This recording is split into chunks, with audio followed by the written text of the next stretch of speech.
We on? We're back.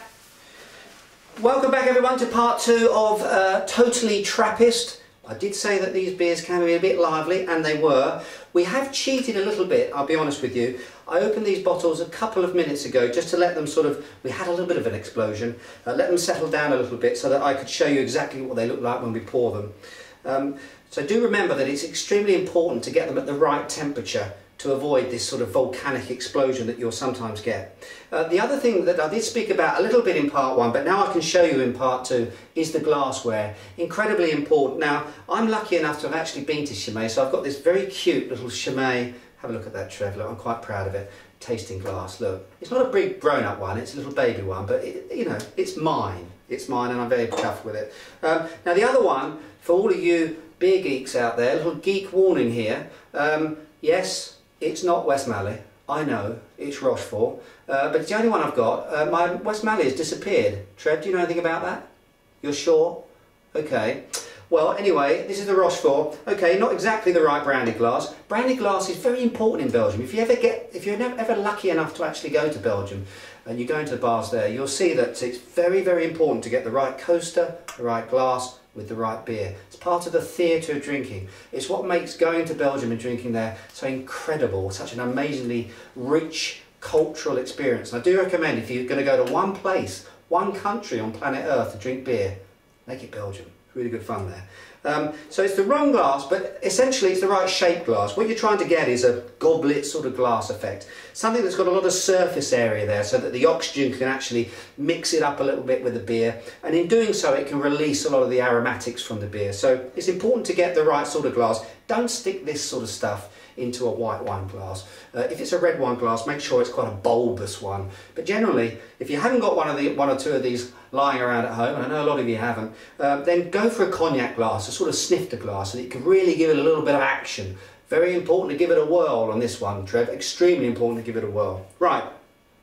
So let's go into the first bit, Westmalle Triple. What I'm going to do is going to refresh the glass a little bit by just pouring it so we can get a little bit of head action on this. Very important. Can you see that, Trev? What are we getting? We're getting very thick, quite firm, sort of white head. Amazing smells coming out of the beer straight away. And almost sort of straw-like, cloudy, opaque sort of colour. Now, Westmalle Triple is the first triple. Westmalle actually designed this beer. There's been many, many copies since, but this is the original one, and it's actually recognised worldwide as being the definitive triple, and by many people would argue actually the best of its style. It's 9.5%, extremely strong stuff, as most Belgian beers are. Let's give it a whirl and see what we get from this, Trev. Can I give it a whirl? Of course I can give it a whirl, just about, look, okay? And let's give it a sniffy sniff, sniff, sniff. Bananas. You're getting a lot of bananas. As I said before, Belgium or Trappist beers, the yeast character in them is throwing up all sorts of fruity notes. Okay, and bananas I get a lot with the Westmalle Triple. Bananas and oranges too, actually. A bit of orange too. Now this banana quality actually dies away with age. So the longer you keep this beer, and you can keep it for a very long time, the less sort of banana type sort of vibes you're going to get from it. But it's banana, it's wood as well, a lot of wood. And I'm getting a little bit of hop action too, some sort of bitterness, almost I can smell the bitterness of the beer. I'm going to give it a try. I love drinking out these sorts of glasses, Trev. And wow, banana's definitely in there, creamy. It's almost sort of like shortbread and banana. It's like a dessert in a glass, this one. But there is a very definite bitterness going on too. Belgian beers, and Trappist beers in particular, don't tend to be that bitter. A lot of them use stale hops so that they don't actually impede too much into the flavours. But in this beer, it is bitter.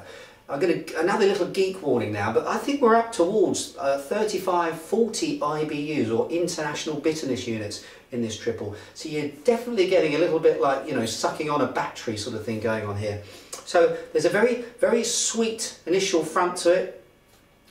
Extremely smooth. I can feel it's almost like cough medicine now. It's coming down and warming up my chest. It's obviously alcoholic, but it's very cleverly hidden in the body of this beer, in the body of the malt. And then you've got this very nice sort of lingering bitter finish to it. This is classic stuff. Now, A lot of people say that this is the best of its style. Who am I to argue with them? The way it's made is amazing. It actually spends 5 weeks in a secondary fermentation process, okay, after it's first brewed and fermented. 5 weeks in cold fermentation, and then it's actually put into the bottle. It's reprimed with yeast. It's filtered, reprimed with yeast, and then it actually goes for a further 3 weeks warm conditioning in the bottle before it's sent over here to Sweden. So there's a fantastically sort of complex process behind this whole thing, and it really delivers in terms of flavour. So scores, Trev. I'm going to have to give it a flat out, no argument, 4. To me, because of that bitterness and the heavy alcohol, I'm just going to have to, I can't give it the top mark, but I'm giving it an extremely solid 4, world-class stuff. Okay, the second beer, Chimay Blue. Let me just again refresh the glass here a little bit, try and get a little bit of head agitation. As you can see, it doesn't take very much for it to explode with this very sort of thick, foamy, soapy type of head. Now this beer is, to be honest with you, one of my favourite beer stories. It's from the Abbey of Scourmont in the town of Chimay. This is probably your best known Trappist. It's the most widely exported and the first Trappist brewery really to become a commercial sort of enterprise. Although, as I say, makes no profits. All the money goes back to good causes and charities. The monks in this monastery basically wake up and they brew between 7 and 4 o'clock in the afternoon. That's it. The rest of the time they're doing their other monastic duties, okay? But it's a very respectful and it's a very serious operation. Now, Chimay Bleu is a quadruple.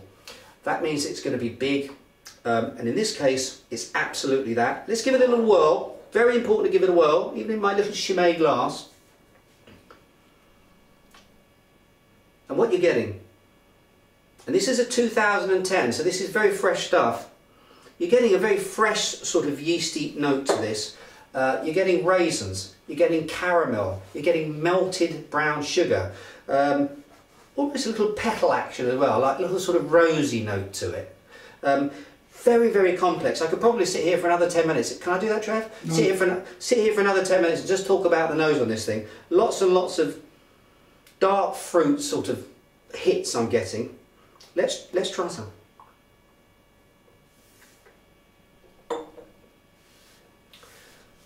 Oh, it's smoother than glass, this stuff. It really is. I'm not often lost for words in my Trev, but I'm struggling on this one. It's got everything I said in the nose is in the flavour, but it's got this most amazing mouthfeel to it. It's as though it's stroking your tongue, massaging it a little bit. It is so smooth. And is there 9% of alcohol in there? I don't believe it. You simply don't get any of it at all. It really is incredibly smooth and complex. Lovely, lovely stuff. And I urge you, if you've never tried it before, try it, because it really is a world-class beer. In terms of rating, and here we go, I'm having to give this the absolute first, and that first one didn't count, you know, the one we did a little while ago, the absolute first, Beer Sweden, 5 out of 5. That's it, Trev. Count those little pinkies. 1, 2, 3, 4, 5. Oh, well done, you can count that high. This is absolute world-class stuff. Just go and buy it and try it.